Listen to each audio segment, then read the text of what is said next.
konflik horizontal dong yang tidak selesai dan tidak akan selesai dengan putusan pengadilan. Itu nggak akan pernah selesai itu, karena ternyata masalahnya baru saya dapatkan hari ini, saya ngobrol sama Bapak, jauh sebelum urusan di pengadilan ada pengkondisian yang melibatkan warga-warga di Dago Elos maupun di Ciramuha. Dan itu adalah persoalan menarik batas antara dua wilayah itu. Betul nggak? Oh, jantan Bapak teh ngagales di Ramana nih. Di Ramana nih. Ramana Asep Mamun. Mohon. Teras gitu di baheula. Teras di gitu di weekend deh ka ieu.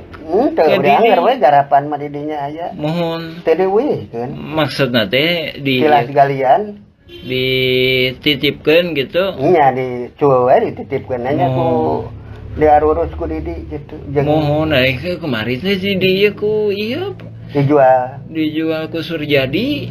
Mohon eta oge masalah kasusna oge luasna oge nyerobot nu sanesna deui.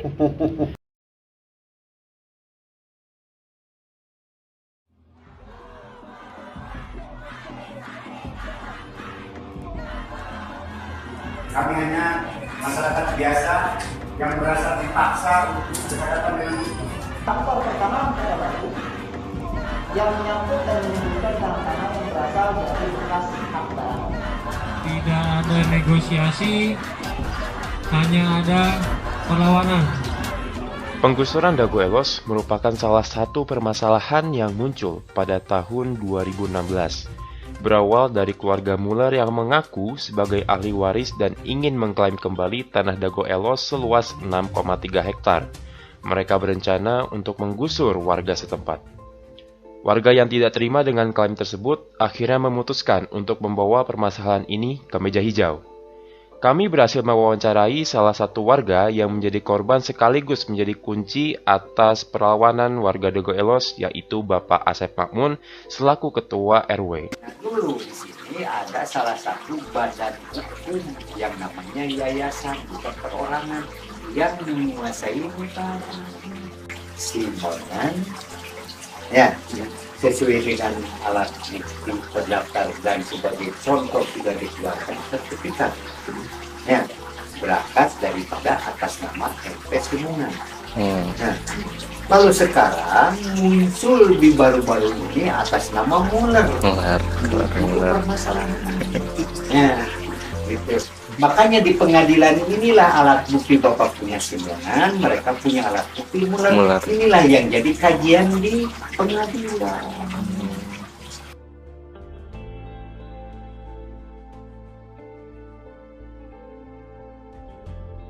Nomornya sama, nomor perpodingnya sama, 374041426467, maka malah tetap.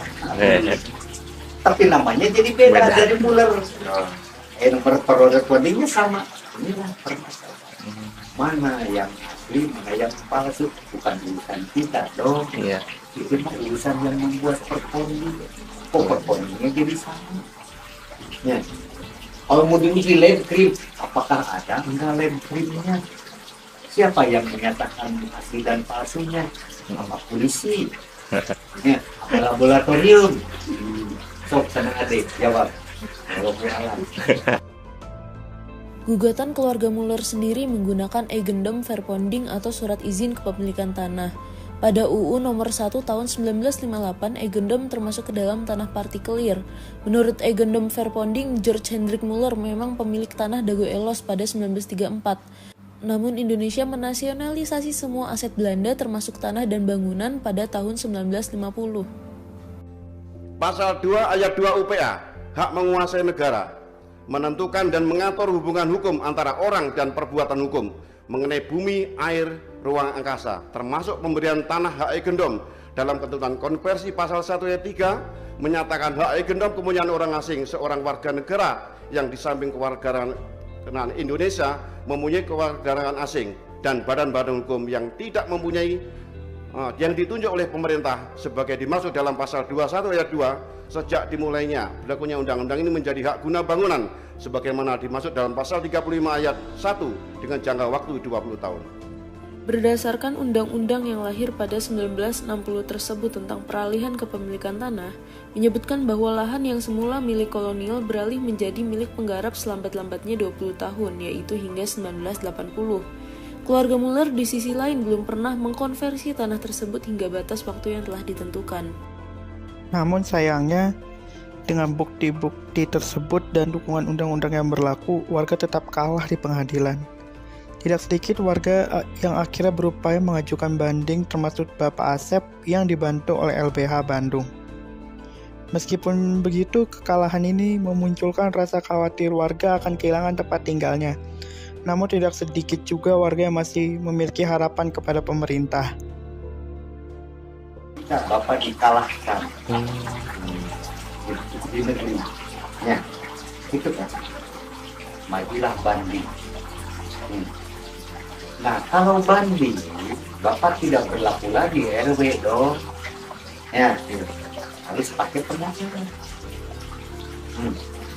Atas usulan kesepahaman warga di sini, karena di sini banyak para pemuda, gitu kesepakatan Bapak referensi, ya diberikan fasilitas oleh Bapak, baik selaku Bapak atas nama warga, baik selaku pengurus RW, ya pada saat itu. Lalu sekarang menjadi RW, gitu. Referensi dari Bapak limpahkan setuju oleh Bapak kepada siapa? Kepada anak-anak LBH. Gitu kan? Jadi LBH dalam kiprahnya di sini hanya membuat memori banding kan? Kayak ada mana?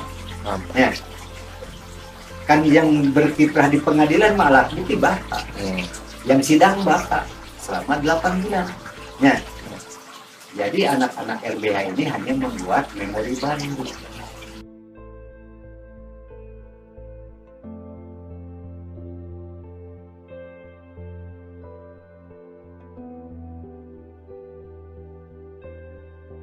Cuman permasalahannya menurut tanah hanya turun-temurun aja, malah bisa dijual gitu aja kan? Dan tidak bisa diwariskan, hanya sebatas penghuni. Gitu kan? Kalau toh memang harus seperti begitu, tapi kan ini ada aturan. Tidak ada masalah yang tidak bisa selesai. Ini juga menunjuk bergantian, siapa tahu mungkin wali kota yang baru. Ya, mungkin juga kepala BPN-nya yang baru, ya. Mungkin yang menggugatnya juga besok juga meninggal. Apa anakmu masih menggugat? Ada dong. Itu aja. Ya. Daripada kita di sini. Ya. Dan demo juga nggak gitu kan? Ada upaya demo. Ini istilahnya namanya upaya.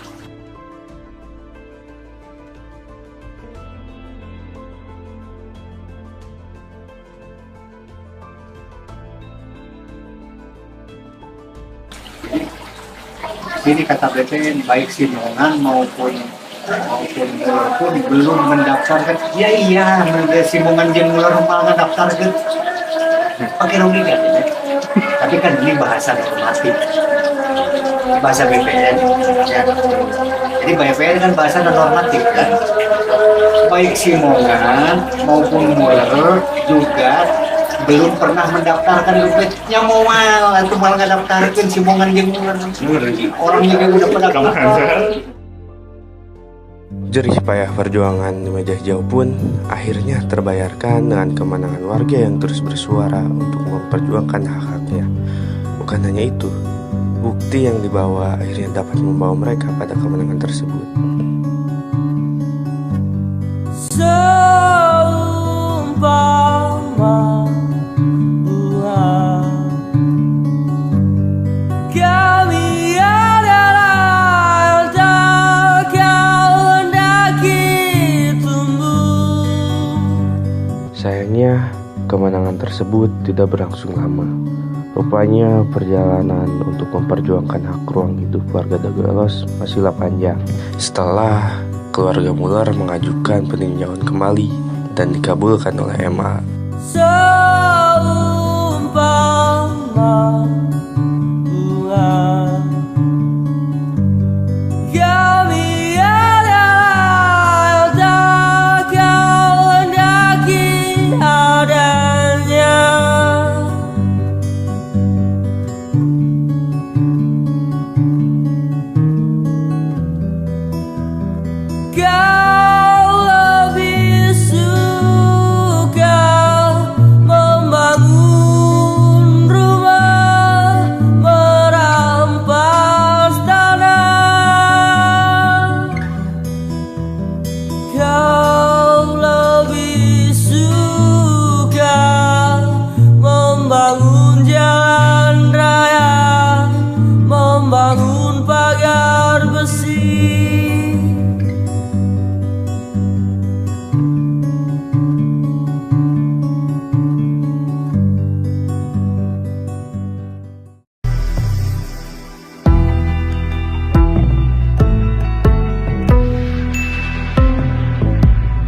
konflik horizontal dong yang tidak selesai dan tidak akan selesai dengan putusan pengadilan. Itu nggak akan pernah selesai itu, karena ternyata masalahnya ternyata baru saya dapatkan hari ini, saya ngobrol sama Bapak.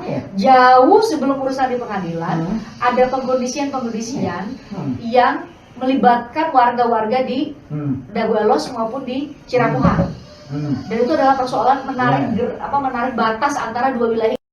Dijual ke ibu. Ini tuduhannya serius Pak, soalnya kan itu notaris Pak jibutnya Pak, KJB-nya. Ini serius ini Bu. Dijual ke ibu. Ini tuduhannya serius Pak, soalnya kan itu notaris Pak jibutnya Pak, KJB-nya. Ini serius ini Bu.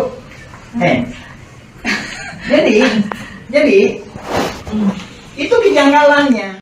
Masyarakat adat menduga-duga, oh ternyata ini pabrik tegel Simongan, Muler nggak ada ya? Pabrik tegel Simongan, dasarnya si Muler juga pabrik tegel Simongan kan? Termasuk BPN ya Pak, BPN juga, Simongan juga ya, BPN. Ya, Simongan deh awalnya aja lah.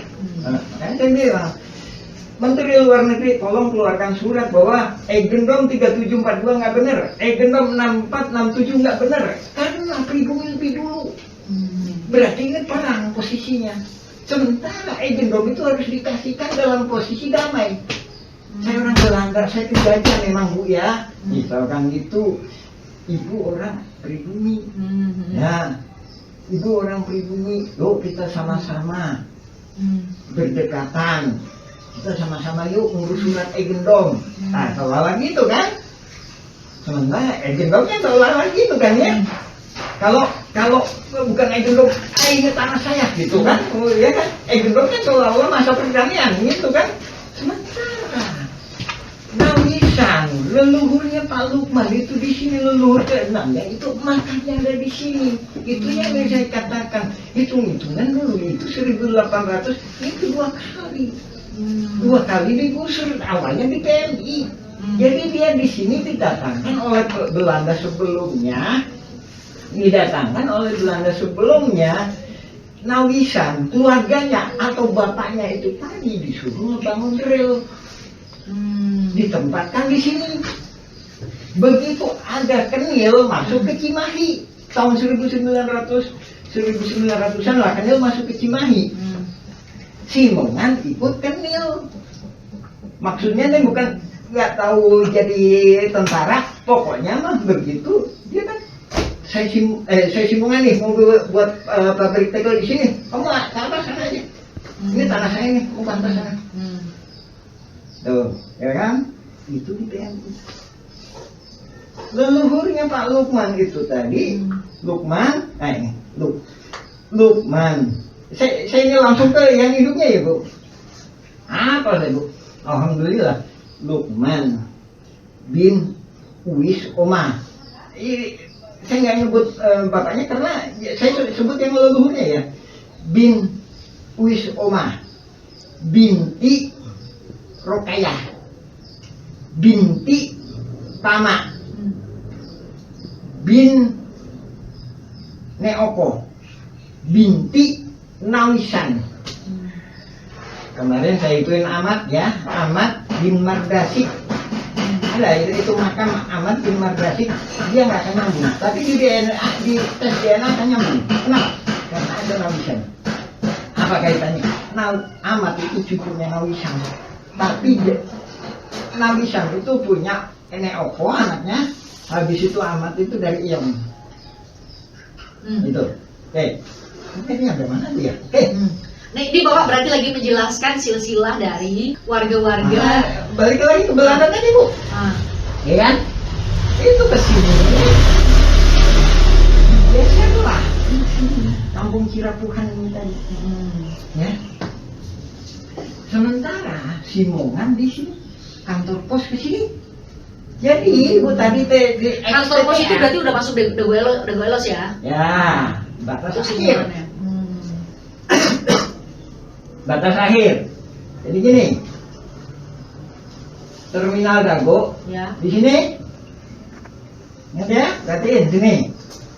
Kantor pos ini, gimana ini Bu? Lihat perhatiin posisinya Bu. Habis itu. Naik maksudnya ya, bukan bikin naik soalnya ya. Nah, inilah kenapa kok ada 2 Eigendom. Habis itu tambah lagi ini. Itu di mana itu? Ini 3742. Jadi kampung Cirapuan itu 3742. Habis itu ini 6467. Sekali lagi saya tegaskan, terminal Dago aja ini belum bisa jadi sah. Ini ada di PMI, digusur ke sana. Oke, ayo buktiin. Aduh, Pak bisa Pak, mohon maaf. Berarti pabrik tegel Simongan aja, 2 genop ya. 3740, 3741. 3742 jelas sah. Apa Pak? Jelas nggak sah. Karena makamnya ada di sini. Bisa dibuktikan makamnya ada di Egendom itu. Berarti Egendom itu nggak sah. Ya kan? Ya kan? Berarti kan makamnya itu disuratin kan? Boleh dikatakan gitu. Kalau bahasa sekarang kan makamnya itu disuratin gitu kan, disertifikatkan. Berarti kan nggak sah, Bu. Jadi makam leluhurnya kan disuratin. Nggak disuratin maksudnya di egendomkan gitu loh, Bu. Makamnya itu tertulis tahun berapa Pak? Bapak sempat kirim ke saya fotonya. Saya yang menemukan. Alhamdulillah. Saya cari berkas-berkas. Saya tanya ini siapa saya tanya. Memang nggak ada tulisannya. Tapi saya pernah lihat Ahmad bin Mardasik bin Nawisan berdoa di makam itu. Saya tanya itu siapa? Kakeknya. Tapi orang-orang nggak tahu siapa nama kakeknya. Habis itu saya cari berkas-berkas. Saya cari berkas-berkas jual beli antara Suratman dengan Rahman Hadi Saputra tahun 1995. Rahman Hadi Saputra putranya Ewung putranya Nawisan. Artinya Ewung itu saudaranya Neopo. Ewung itu saudaranya Eyong ibunya Ahmad tadi. Nah, dari sini ujung yang saya ketahui Nawisan itu.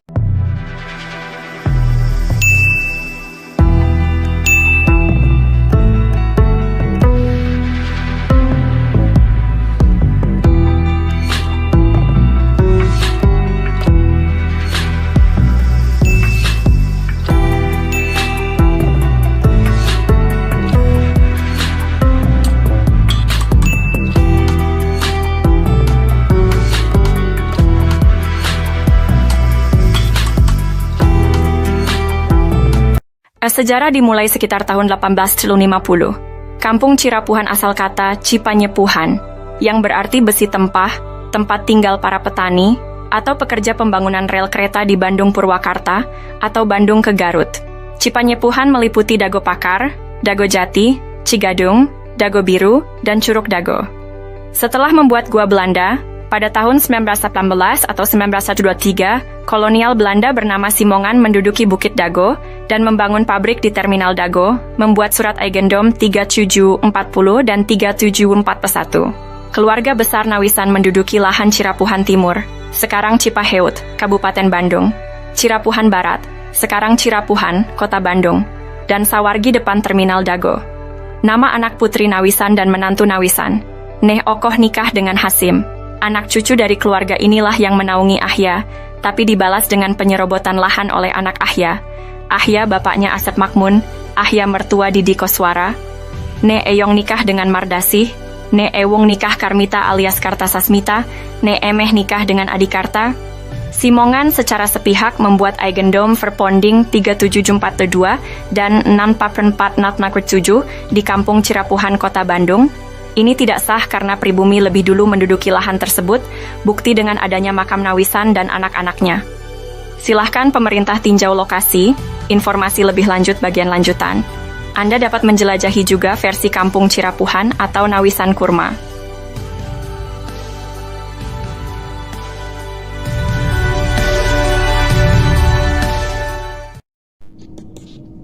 Penggunaan kawasan Kampung Cirapuhan. Setelah Indonesia merdeka, Kawasan Kampung Cirapuhan digunakan untuk perkebunan dan penggalian pasir. Beberapa bagian Kampung Cirapuhan sebelumnya sudah dibangun menjadi rumah, makam, dan fasilitas umum. Daftar penduduk pribumi diantaranya adalah keluarga Nawisan, Ewis Omah binti Tomi Rokayah, keluarga Nawisan, Pak Bagio, Slamet bin Karto, Icih Unus, Duhli, Johan Rohimat, Anda bin Isah Juha, amanah keluarga Nawisan, Dedi, Uki, Acih binti Juanta yang nikah dengan Misnan anak Eyong binti Juanta. Tahun 1969 tercatat ada pendatang bernama Ahya dan adiknya bernama ada juga Didi Koswara yang berasal dari kota Subang yang dipekerjakan jadi penggali pasir atau anemer. Masjid Al-Hikmah dibangun di lahan Pak Bagio pada tahun 1968. Namun, pada tahun 1974 hingga 1984 atau 1999, Kampung Cirapuhan dijadikan tempat sampah oleh pemerintah pada bekas galian pasir ditimbun dengan sampah dengan kedalaman 10 meter hingga 70 meter. Penyerobotan. Pada tahun 1980-an, terjadi penyerobotan lahan oleh jaringan mafia Tanah Dago, yaitu pelaku Asep Makmun dan Didi Koswara. Asep Makmun dan Didi Koswara mulai menyerobot lahan keluarga Nawisan, yaitu Ewis Omah binti Tomi Rokayah seluas 80 meter juga jalan warga.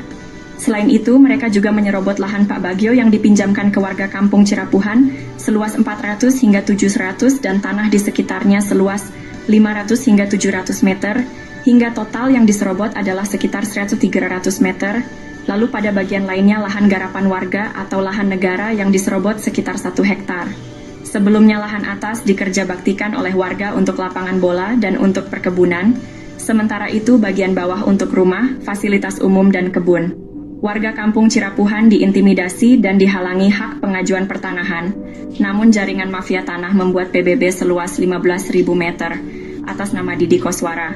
Kemudian dialihkan ke Dedi M. Saad, beralamat JL Roket 1 Komplek Armet Cipageran Cimahi Utara, oleh jaringan mafia Tanah Dago dioperalihkan ke kaki tangannya, sehingga tahun 2008, 2009, hingga kini tahun 2024, kembali dijadikan tempat sampah dengan membuang galian pondasi pembangunan Hotel Wirton Dago, dan juga dijadikan hunian kaki tangan jaringan mafia Tanah Dago, Kampung Cirapuhan RT Kumen 7 RW 01 Dago. Bandung wilayahnya dirubah jadi Dago Elos olah jarinangan mafia tanah untuk modus saling gugat. Pemerintah harus membuat tim independen untuk informasi lengkap. Untuk info lebih lanjut, cek blog atau video versi Kampung Cirapuhan atau Nawisan Kurma. Konflik horizontal dong yang tidak selesai dan tidak akan selesai dengan putusan pengadilan. Itu nggak akan pernah selesai itu, karena ternyata masalahnya baru saya dapatkan hari ini, saya ngobrol sama Bapak, jauh sebelum urusan di pengadilan ada pengkondisian yang melibatkan warga-warga di Dago Elos maupun di Cirapuhan. Oh jantan Bapak teh ngagalas di Ramana nih. Di Ramana Asep Makmun. Mohon teras gitu di weekend deh ka ieu. Teu beanger we garapan mah didinya aya. Mohon teu diwihkeun. Maksudna teh di tilas galian dititipkeun gitu. Nya dicuel we dititipkeun nya ku diarurus ku Didi gitu. Mohon kemarin teh si dieu ku ieu dijual ku Surjadi. Mohon eta oge masal kasusna oge luasna oge nyerobot nu sanesna deui. Mulai dari jadi gini, pergeseran batas dulu nih, pergeseran batas yang Bapak bilang tadi, harusnya kan di kantor pos tuh. Terus jadi setelah di kantor pos jadi 1984-an atau setelah penutupan TPA 84 atau 89 ya, itu warga memanfaatkan itu untuk sarana olahraga. Nah, sarana olahraga ini dari warga Kampung Cirapuhan sebagai pengurus ya dipinjamkan ke Dago Elos. Maksudnya dikelola lah. Nah, jadi ini posisinya sekarang di apartemen Demas, ya kan? Demas ini. Dikerjabatiin tahun tahun 2005 ya kan, itu ditagih sama saya. Ini wilayah Kampung Cirapuhan RW 1. Ini mohon ininya apa, batas-batasnya kita lakukan bersama. Lapangan bola kan maksudnya ke kita gitu kan. Nah, saya melihat gelagat yang nggak enak. Gelagatnya yang nggak enak itu apa? Itu tadi di PBB ini keluar 15.000. Makanya itu saya tagih ke Asep Makmun sebagai ketua RW, Pak Agus sebagai RT. Saya tagih. Apa bilang? Intinya mah tolong dibalikin lagi. Ini wilayah Cirapuhan. Kalau berdekat mah konflik horizontal dong yang tidak selesai dan tidak akan selesai dengan putusan pengadilan. Itu nggak akan pernah selesai itu, karena ternyata masalahnya baru saya dapatkan hari ini, saya ngobrol sama Bapak. Jauh sebelum urusan di pengadilan ada pengkondisian yang melibatkan warga-warga di Dago Elos maupun di Cirapuhan. Dan itu ada Pak Andi Suara, terus sama Aku benar ya. Betul. Nah, itu saya minta penjelasan dulu antara Cirapuhan sama Dago Elos. Karena kan selama ini dari tahun 2016 mungkin sampai pada saat sidang Pak Muller bersaudara itu kemudian divonis kemarin penipuan. Kan yang paling muncul itu justru hanya Dago Elos ya. Ini sebenarnya gimana tuh Pak? Ini gini. Sebenarnya kalau maskernya dibuka boleh nggak Pak? Enggak. Oh ya. Oke. Banyak dehmatnya. Jadi pada awalnya ini kita mulai dari zaman Belanda atau gimana nih? Boleh. Nah, dijawab dulu pertanyaan tadi soal Dago Elos sama Cirapuhan itu gimana sih? Dago Elos sama Cirapuhan ya. Jadi Dago Elos itu adanya itu sekitar setelah Indonesia merdeka. Ya, baik-baik. Setelah Indonesia merdeka. Dan menurut beberapa saksi, dia bukan termasuk kelurahan Coblong, ingat? Atau maaf, saya salah, desa Coblong. Jadi ini tadi Blok Dago. Ini Blok Cirapuhan ini. Blok Dago. Ini semua.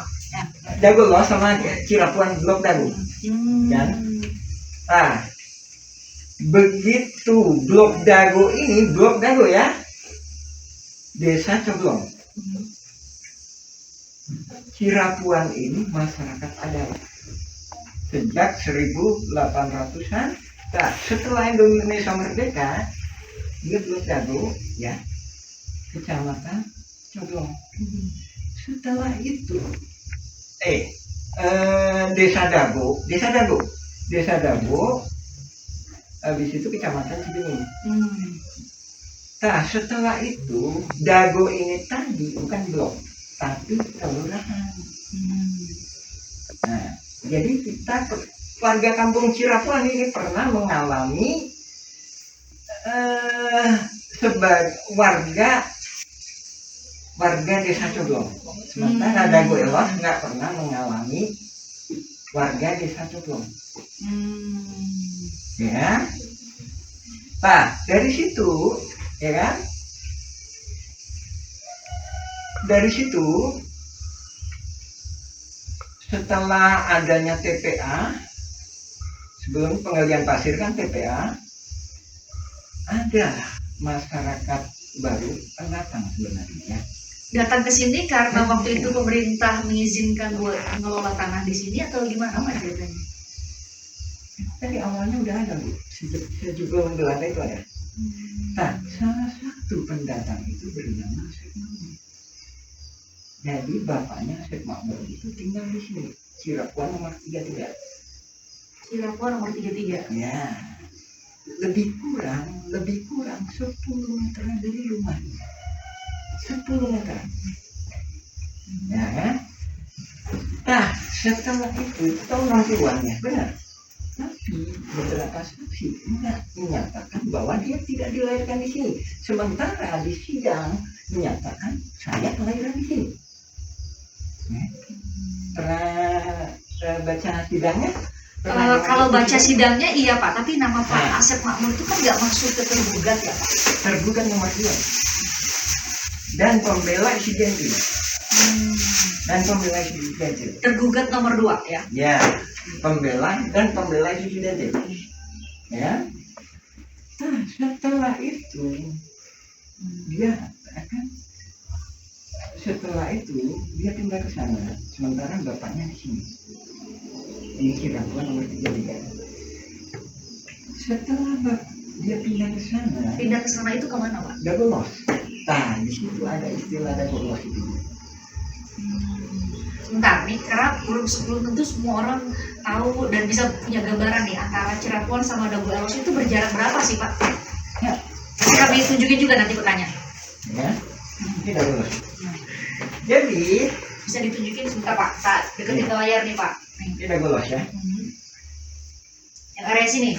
Ya, ini Dagolos. Ini Cirampuan. Habis itu sekitar 1984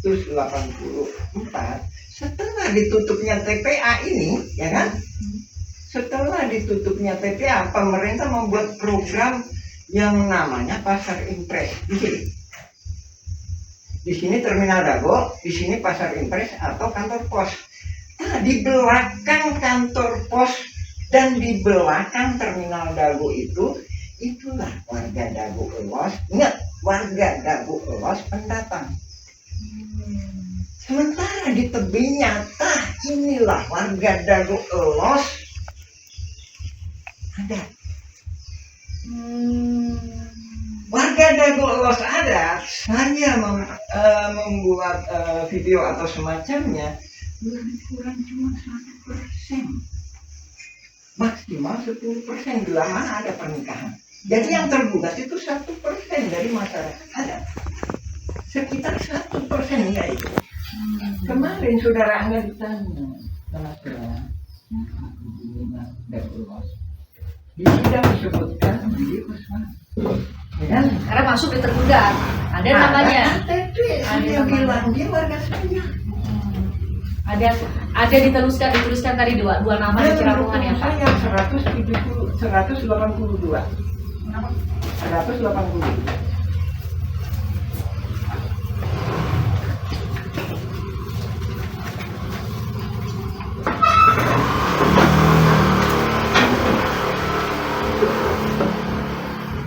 Oh, 42. Maaf ya saya kalah itu yang meninggal gitu ya.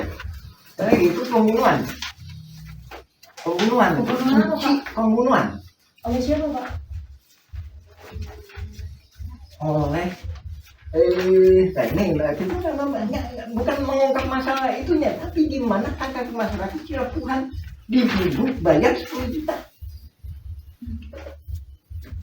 42 tadi. 2 ya. Ini pembunuhan dan ini kayaknya Pak Didi Kuswara nih semuanya Pak ya. Ya, Bu. Ini rangkap 7 loh, Bu. Ini adalah berkas. Hanya ini ya, dengan kata lain kondisi darurat nih Bu ya. Esok atau lusa saya akan perang. Nah, saya minta tanda tangan. Saya udah paham. Pak yang minta tanda tangan Bu ya. Ini 2012 ya. 2010 sampai 2012. Bapak minta tanda tangan nih, manual nih, nulis satu-satu. Dalam rangka apa Bapak minta untuk 2012?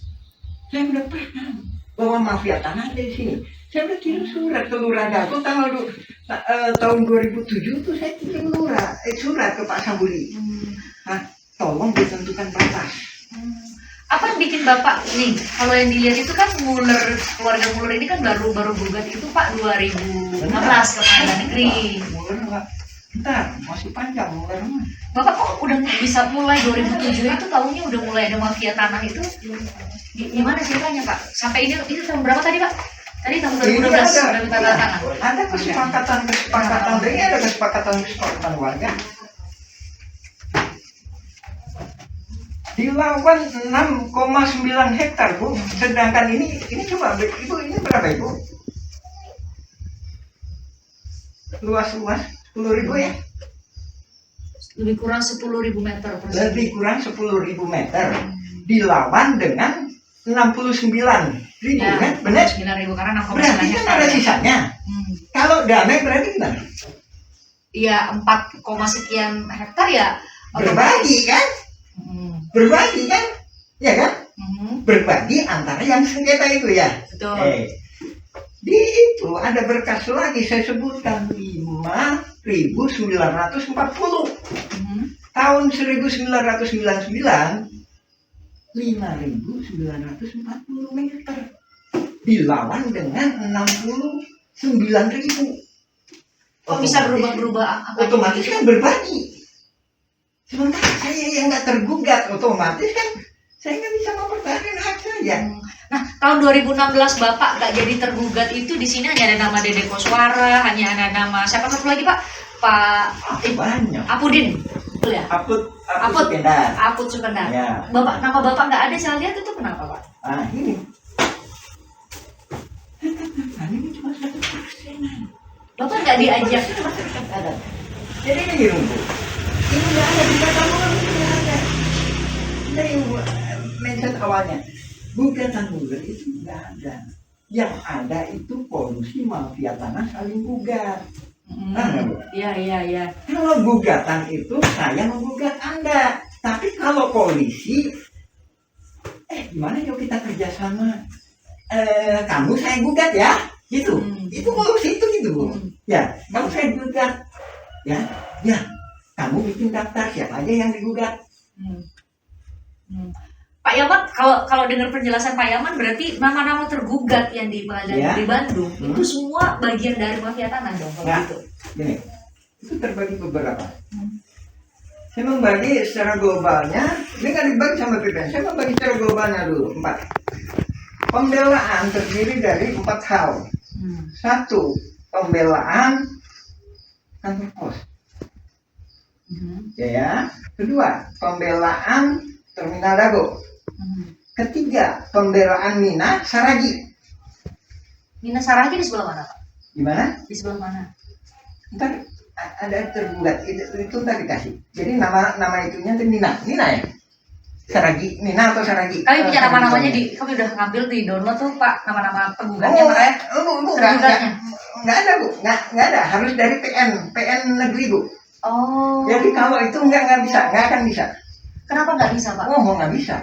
Jadi untuk mengungkap fakta ini harus dari yang putusan pengadilan. Nah, masalahnya di Direktori Putusan Mahkamah Agung Pak, itu hanya ada pengadilan tinggi, saya buka ya.